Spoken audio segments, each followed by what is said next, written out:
د پژواک درنو لیدونکو ستړي مشئ د ځانګړو مرکو په لړ کې دا ځل د ازموینې ملي ادارې له سرپرست رئیس شیخ عبدالباقي حقانی سره مرکه لرو. شیخ صاحب لومړی خو ډېره زیاته مننه چې موږ ته مو وخت راکړ. مننه، جزاکم الله خیره. شیخ صاحب که د خپل ادارې په ارزښت راته وغږېږئ چې دغه ډول ادارې خو په ټولو هیوادونو کې ډېری هیوادونو کې شته، ارزښت یې څه دی د یو هیواد لپاره؟ بسم الله الرحمن الرحیم. یو هیواد ترقی چې راځي، کامیابي چې راځي، آبادي چې راځي، دا په علم سره راځي چې په هره برخه کې قوي علمي کدرونه ولري. او دا په هغه صورت کې راځي چې دلته نظام ولس ته یو اعتماد ورکړي. مثلا زموږ او ستاسو په دې وطن باندې 20 کاله یو بد حالت تیر شو چې هغې سره زموږ او ستاسو تعلیمي او تحصیلي ډګر دا هم متاثر شو.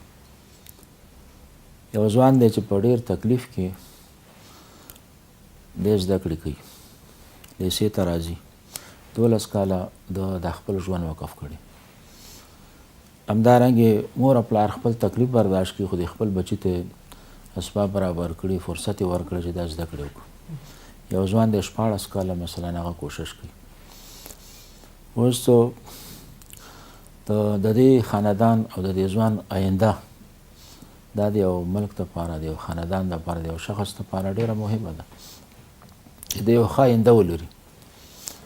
او دا به هلې کېږي چې دلته نظام دغسې یو مستقله اداره ولري چې په هغې کې شفافیت موجود وي، چې کوم ځوانانو زیار ایستلی، خوارۍ کړي، د هغې قدرداني وشي او په قابلیت باندې قابل شخصیتونه وړو ځایونو ته وروپېژندل شي. بیا به دغه ملک په هر میدان کې ترقي دا وکړي.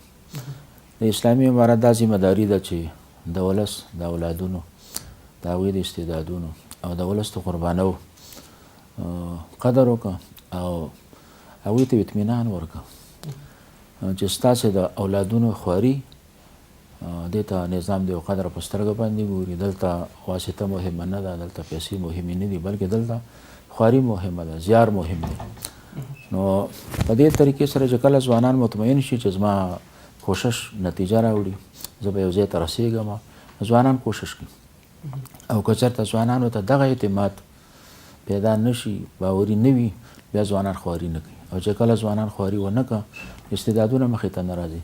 او چې استعدادونه قوي استعدادونه مخې ته رانه شي، بیا به د ملک هره برخه کمزوري وي.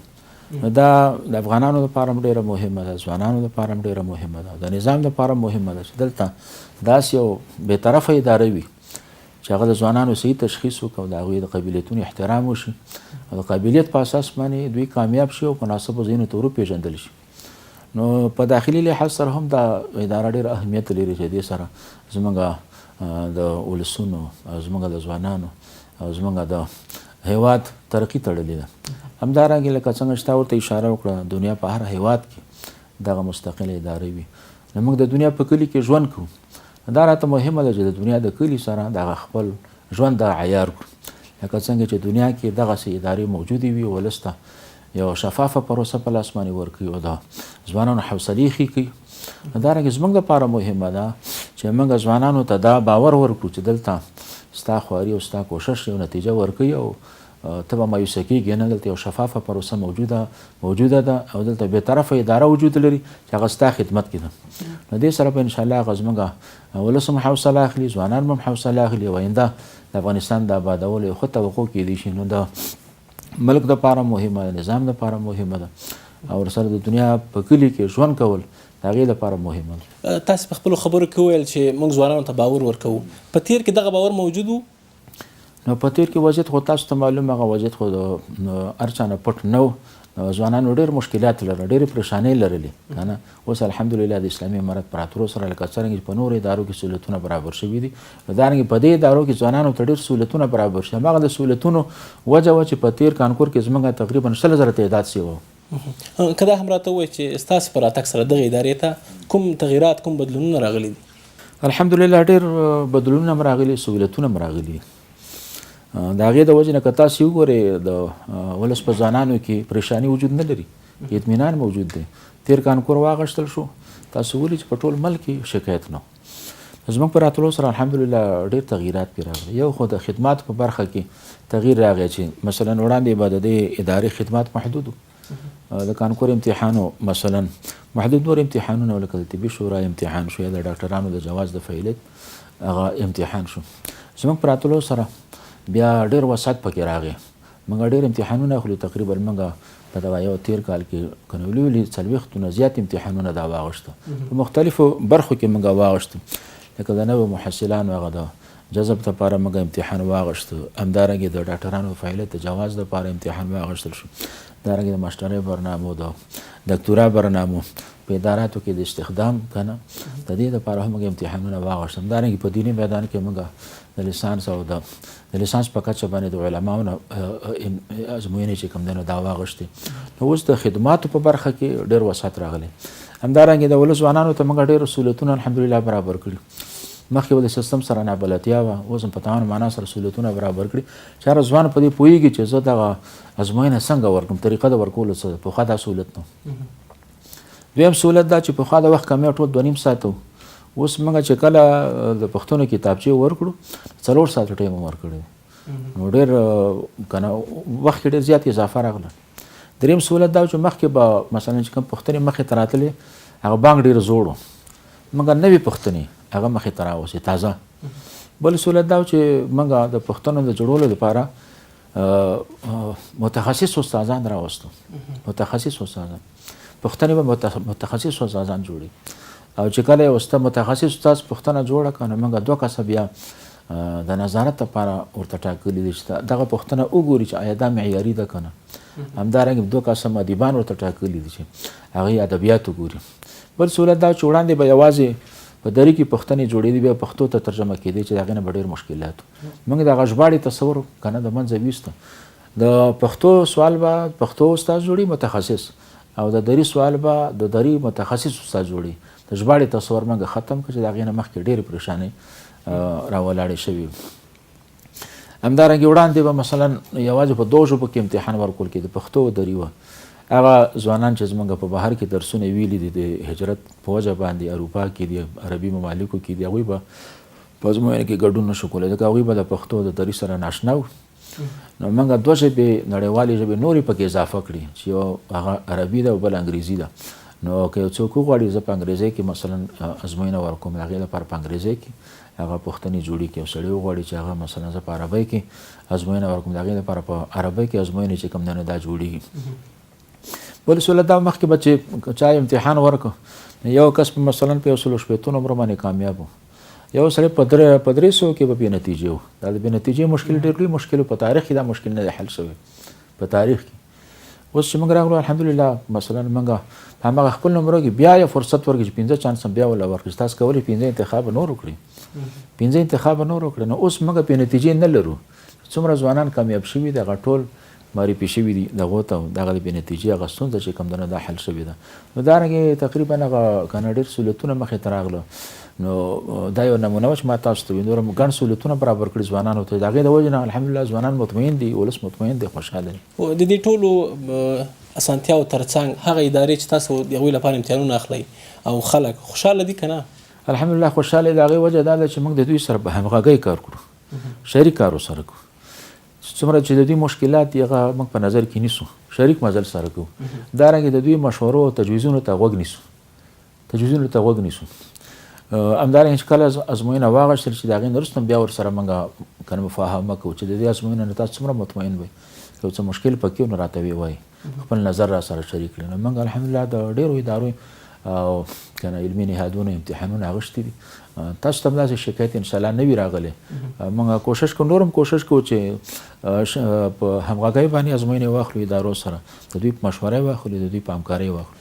شیخ صاحب تاسو یادونه وکړه چې اوس بې نتیجې نه لرو، څوک بې نتیجې کېږي نه، فکر نه کوئ چې دې سره به ځوانان لټ شي یا به درس نه وایي؟ نه مخکې خو مایوسي وه ډېره، ځکه یو ځوان د 5 انتخابو حق لرو که نه، هغه 300 نمرې مثلا اخیستي، خو په دې 5 انتخابونو کې یو انتخاب هم نه دی اخیستی. نو هغه به مایوسه و چې ما دومره خواري کړې په 300 نمرو کې زه بې نتیجې یم. اوس خو ځوانانو ته حوصله په لاس باندې ورغله چې زما د دې خوارۍ یو قدر شته. یو سړی په 150 باندې کامیاب دی، په 3.5 باندې بې نتیجې و. اوس او چې دا بې نتیجې به دا به قابل خلک بې نتیجې وو، کمزوري خلک به بې نتیجې نه قابل خلک وو. نو د دې وجې نه دې سره ځوانانو ډېره حوصله واغوښته کړه. که راسو راتلونکي کانکور ته د تیرو په پرتله تیرو کلونو په پرتله کوم بدلونونه به راغلي وي؟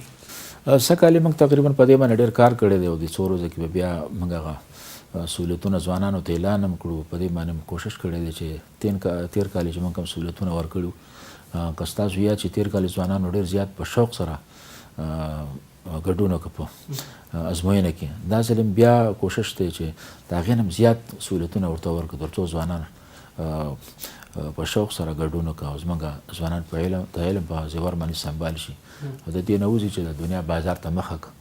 که دا وطن موږ آبادو همسیالي ګرځو یا دنیا د ملکونو سره همسیال ګرځو یا خودکفا ګرځو، نو دا هله چې زموږ ځوانان علم راشي، استعداد راشي، د خپل وطن آبادۍ ته خپله ودرېږي، نو موږ ډېر زیات کوشش ایستلی، کوشش وباسو چې ځوانانو ته سهولتونه برابر کړو. ویلی شئ چې راتلونکي کانکور کې به څومره ګډونوال یا څومره شاګردان ګډون وکړي؟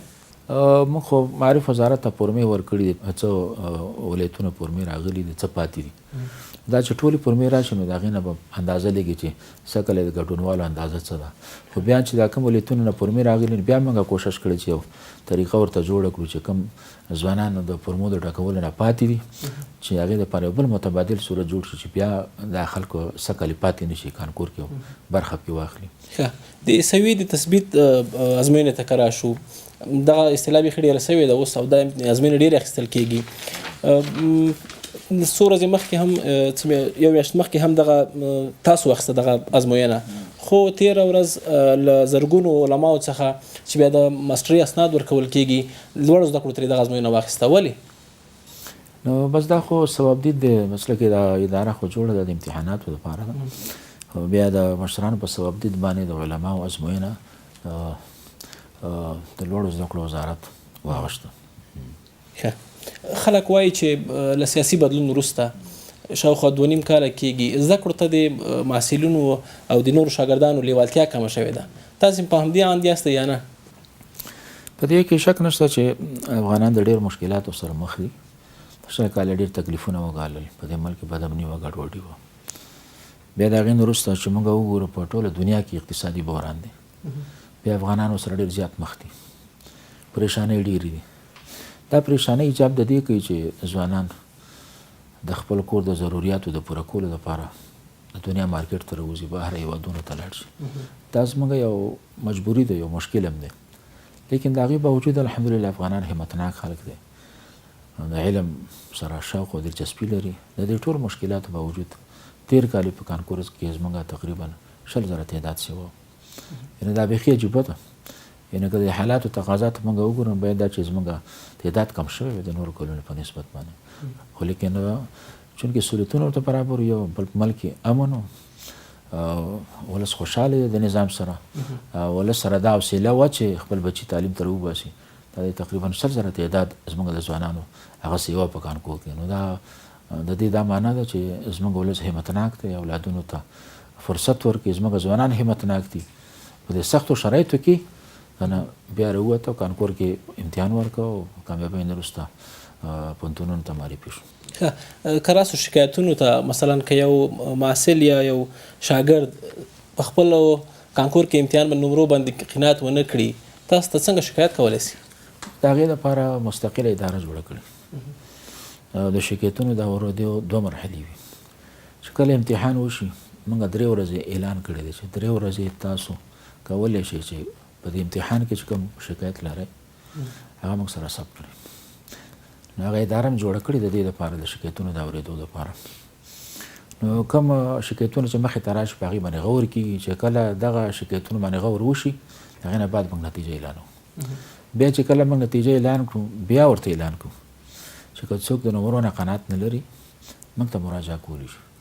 هغه معقول شکایت، اصولي شکایت، هغې ته رسیدګي کېدی شي، په هغې باندې بحث کېدی شي او د ځوان قناعت چې کوم دی نو هغه حاصلېدی شي.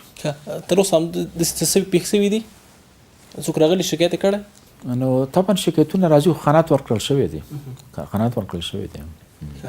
معقول شکایت ته رسیدګي شوې ده. یو داسې شکایتونه چې هغه غیر معقول وي نو هغه ورځي کې که نه د هغې حل لاره نه وي، خو چې کوم معقول شکایتونه دا حق دی د حق دی په نظام باندې په موږ حق دی چې شکایت واورو د هغې دپاره خواري وکړو چې کوم ممکن وي هغې ته لاسرسی وشي او مشکل د هغه حل شي. صحیح ده. سیاسي بدلون ته به راسو. په تېرو شاوخوا 2.5 کلونو کې ډېری مسلکي خلک له هېواده ولاړل نورو هېوادونو ته. ستاسې له ادارې هم مسلکي خلک تللي او اوس خو به له مسلکي خلکو له کمښت سره مخ نه یاستئ؟ الحمدلله زموږ اداره په هغه ادارو په سر کې ده چې زموږ مسلکي خلک نه دي خوځېدلي. زموږ چې څومره مسلکي کسانو ټول وجود لري په ځای باندې او اداره مسلکي لحاظ سره د مخکې په نسبت باندې قوي شوې ده او دغه اندازه به زموږ هیوادوالو ته هم لګېدلې زموږ ځوانانو ته هم لګېدلې چې کار کې د وړاندې په نسبت باندې زموږ حوالې راغلی دی.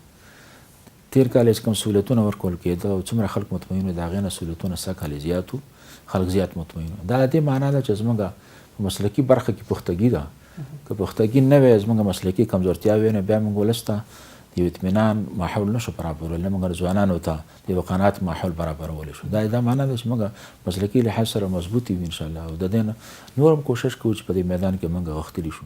نو دغه خلک تاسې راغوښتي که نه په خپله راغلي او کار ته ادامه ورکړي؟ دا خو خپله چې کوم دلته وو نو هماغسې روان دي په خپل دغه باندې کار کوي لکه څنګه چې مخکې کار کول اوس هم کار کوي او دا فکر او نظریه مو ورکړې ده چې دا وطن زموږ استاد شریک وطن دی، دا ولس زموږ استاد خپل ولس دی، د ولس اولادونه زموږ استاد خپل اولادونه دا په موږ باندې حق لري. کار به کوو، ټول به په شریکه کار کوو او په مشوره باندې به کار کوو او په اخلاص او مینه باندې به کار کوو. نو الحمدلله زموږ په اداره کې دغه فضا ده او چې څومره دي ټول په شوق باندې لګیا دي او خدمت کوي د ولس او ولس ته خدمت ښکاره هم دی چې زموږ څومره ټیمونه امتحاناتو ته لاړ شي ځکه دا زموږ خدمت پټ نه وي، هغه ځوانانو ته ښکاره وي او بیا چې ځوان ته ښکاره شي ټول خاندان ته ښکاره کېږي. نو هغه زموږ خدمت ښکاره دی، هغې نه ځوانان هم مطمئن دي، ولس هم مطمئن دی او نور هم کوشش کوو چې نور د اطمینان ماحول برابر. مننه. شیخ صاحب که دا هم راته ووایي چې په دې وروستیو کې ډېری زده کوونکي له ایران او پاکستان څخه راغلل، په راتلونکي کې یا په اوس کې کوم ځانګړي امتیازات یا طرز العمل ورته شته چې همدلته په پوهنتونونو کې ځای پر ځای شي، امتحانونه ترې واخیستل شي؟ دا چې کوم افغانان راغله خپل وطن ته دا یو ښه فرصت و چې راغله دا خپل وطن به آباد کړه. په خپل وطن کې سړی دروند دي، خپل وطن کې سړی خوشحاله وي، د بل وطن شپې عریضي وي، خو چونکې مشکلات دي وطن کې غربت دی د دوی دغه حالت چې و که نه نو هغه هم داسې و چې پریشان کن حالت و په اجباري ډول باندې راویستلی شو. الحمدلله د امارات څومره ادارې د ټولې متوجه شو چې هره اداره باید په خپله برخه کې مهاجرینو ته سهولتونه برابر کړي. چونکې زموږ د ادارې موضوع د امتحان د بل څه نه لرو، یوازې د امتحان پروسه په لاس کې لرو.